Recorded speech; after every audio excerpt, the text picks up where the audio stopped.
Hello, and welcome to Let's Talk, Charlotte Gets Candid. I'm your host, B. Thompson.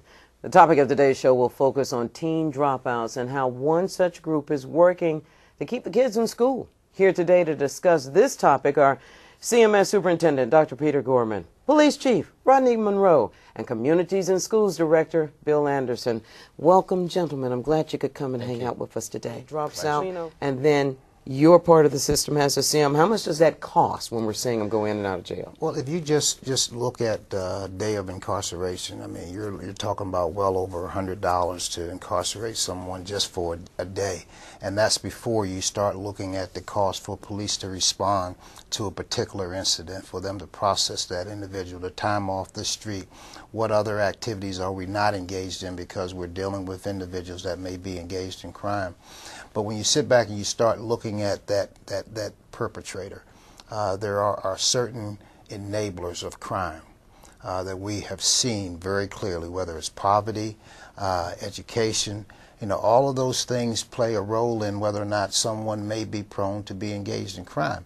In education, kids that are dropping out of school, kids that are not completing high school, we're seeing them engaged more and more in the criminal justice system.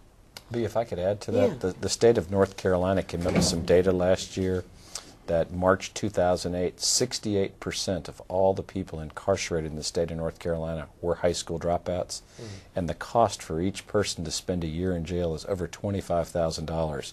So you do the math on that, and it's over $635 million a year that we're having to pay for those kids who dropped out of high school and ended up in jail. And Peter, you would say, give us the money and we could make we could turn that over better than that. Absolutely, and I can think of it in a couple different ways. If you're looking at it just from the capital cost for facilities, we can build for a little less than $14 million an elementary school that educates 800 children. I guarantee you that to build a jail for 800 individuals costs a lot more than $14 million. That's the capital cost, but let's look at the overall investment. Any day a child is in school, we're investing in them. We are increasing their chance for a bright future. That A, we spend the money while they're in school. B, the student goes on then, becomes a law-abiding, tax-paying citizen, adds to that potential income, does what's appropriate.